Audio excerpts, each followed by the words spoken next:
কি হয়েছে তোমার? তুমি বাড়িতে খাওয়া দাওয়া করছো না কেন? প্লিজ আমায় নায়ক করো না, আমার ভালো লাগছে না, চলে যাও এখান থেকে। বেশ তো শুচ্ছিলে ছোট ছেলের কাছে, আবার এখানে কেন এসছো? না, আমি জানতে এসেছি যে তুমি খাওয়া দাওয়া বন্ধ করে দিয়েছো কেন। দেখো, তুমি এবারে সর্বে সর্বা, আমার ছেলে মেয়ের বাবা।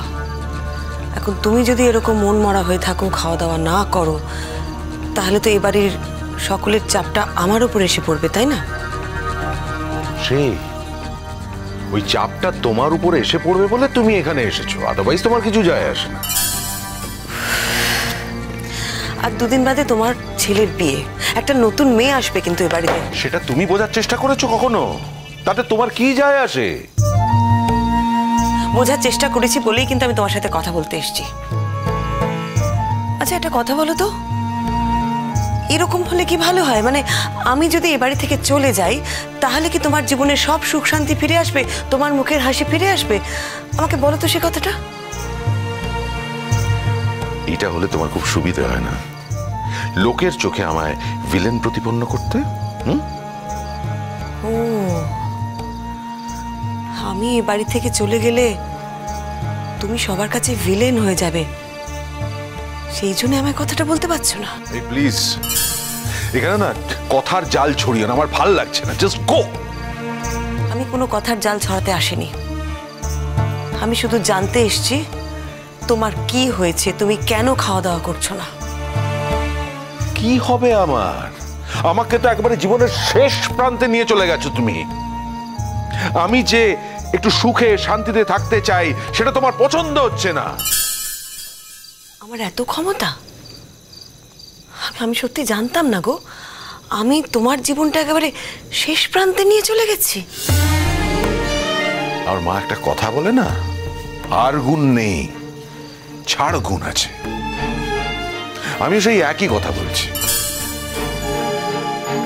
জীবনে তো কোনোদিন আমাকে সুখী করতে পারলে না, আমি যে একটু সুখে থাকবো সেটা তোমার সহ্য হচ্ছে না।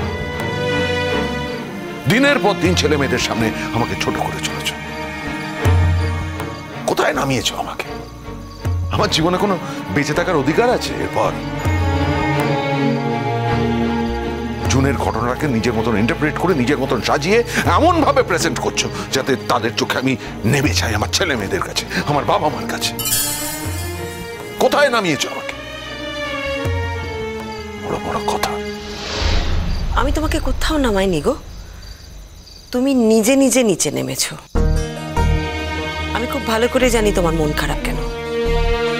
আমি সবার সামনে সত্যি কথা বলে দিয়েছি বা বলতে বাধ্য হয়েছি সেই জন্য নয়।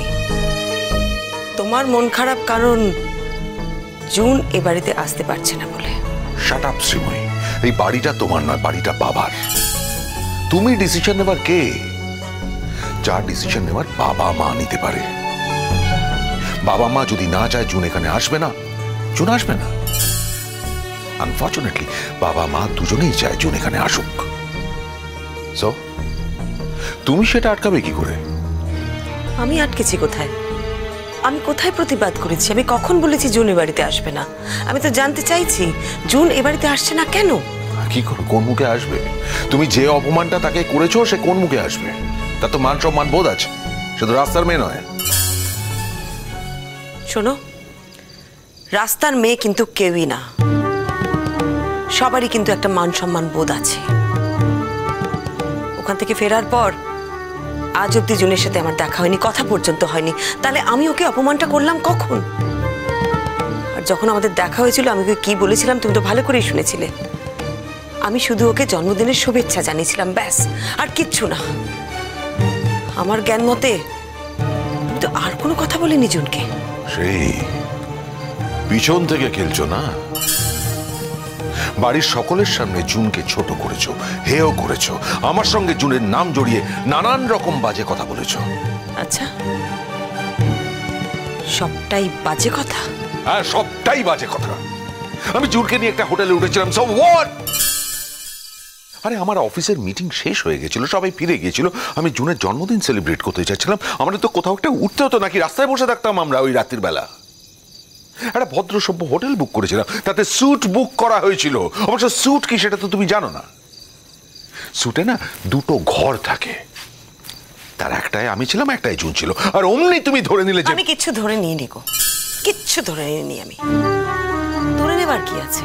তুমি আমাকে কেন বোঝানোর চেষ্টা করছো বলো তো, যে তোমার আর জুনের একটা সাধারণ সম্পর্ক? আমি জানি তুমি জুনকে ভালোবাসো। একটা প্রশ্ন করতে চাই তোমাকে, তুমি যে ওকে ভালোবাসো সেটা সবার সামনে অস্বীকার করছো কেন? সবাইকে কেন মিথ্যা কথা বলছো তোমাদের সম্পর্কটা নিয়ে? এই যে তুমি তোমাদের সম্পর্কটা নিয়ে মিথ্যা কথা বলছো, অস্বীকার করছো, এতে জুনের অপমান হচ্ছে না? সেই একই কথার চাষ করে চলেছ, একই কথার মধ্যে ঘুরে চলেছ। সত্যি করে বলো তো, তুমি জুনকে ভালোবাসো না? তুমি কি আমার মুখ থেকে কথা আদায় করতে চাইছো? কি কথা আদায় করতে চাইব? যে কথা সম্পর্কে আমি 100% শিওর, সে কথা আদায় করে আমার কি লাভ বলো? সেই তো, তুমি তো সব কিছু জেনে বসে আছো, সব জানো তুমি। সব যদি জেনে যেতাম তাহলে এতগুলো বছর এইভাবে নষ্ট করতাম না। এমন একটা সময় জানলাম যখন আমার আর কিছু করার নেই। কি বলতে চাইছো কি তুমি? তুমি জুনের ব্যাপারটা আমাকে আগে জানালে খুব ভালো করতে, 7-8 বছর আগে। তাহলে হয়তো আমি নিজের মতন করে কিছু চিন্তা করলেও করতে পারতাম না। এখনো যে করতে পারি না তা নয়, করতে পারি। বলবে তো কোথায় যাবে? ওই যেখান থেকে এসেছিলাম সেখানেই যাব। আমি জানি তুমি কি বলবে। তুমি বলবে সেখানে কি সব সম্মান, সব সুখ, আর এখানে কি যত অসম্মান, যত অসুখ? তা নয় গো, ওখানেও হয়তো আমি অসম্মানিত হব, কিন্তু সম্পর্কের এই যে ভাগ বাটোয়ারা না, এটার মধ্যে আমি আর থাকতে চাই না। তোমাকে আজ একটা সত্যি কথা বলি, আমি কেন এখনো এ বাড়িতে আছি জানো? শুধুমাত্র আমার ছেলে মেয়েদের মুখের দিকে তাকিয়ে। হ্যাঁ, আজ বাদে কাল তো আমার ছেলের বিয়ে, আত্মীয় স্বজনরা আসতে শুরু করবে। এখন যদি আমি এ বাড়ি ছেড়ে চলে যাই তাহলে অনেকে অনেক কথা বলবে, তোমাকে অনেক প্রশ্নের উত্তর দিতে হবে, আর সেটা আমি চাই না। তবে একটা কথা, একবার জাম্বুর বিয়েটা হয়ে যাক, ও আর ওর বউ তো বিদেশ চলে যাবে। তখন যদি তুমি মনে করো যে আমি এ বাড়ি ছেড়ে আমার বাপের বাড়িতে গিয়ে থাকলে তোমার মুখের হাসি ফিরে আসবে, তুমি সুখে থাকবে, আমাকে বলে দিও। আমি তোমার থেকে দূরে চলে গেলে, তোমাকে ছেড়ে দিলে যদি জুনকে তোমার পাকাপাকি ভাবে এ বাড়িতে আনতে সুবিধে হয়, সেটাও বলে দিও।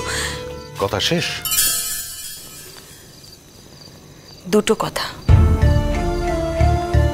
এক, এভাবে না খেয়ে থেকো না, মুখ গোমরা করেও থেকো না।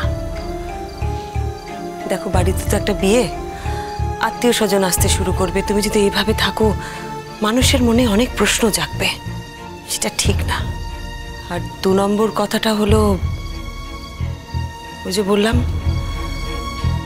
তুমি যদি মনে করো আমি এ বাড়ি থেকে চলে গেলে তুমি ভালো থাকবে, তোমার সুবিধে মতন আমাকে বলে দিও, চলে যাব। আমার ছায়া দেখেও হয়তো তোমার বিরক্ত লাগে, সেই জন্যই বলছি। আর আমি তোমাকে কথা দিচ্ছি, জুন যাতে এই বাড়িতে আসে সেটা আমি দেখব। তুমি কি মনে করছো তুমি জুনকে বললেই জুন চলে আসবে?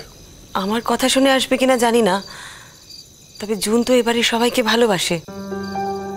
আর এবারের সবাইও জুনকে ভীষণ ভালোবাসে, তাই যদি জুন চলেও আসে সেটা তো খুব একটা অস্বাভাবিক হবে না, তাই না? কি করবে তুমি? ফোন করে বলবে চলে আসতে? ফোন করে বলি বা দেখা করে বলি, কথা তো একটাই। আমার স্বামী তোমাকে ছাড়া ভীষণ মন খারাপ করে আছে জুন।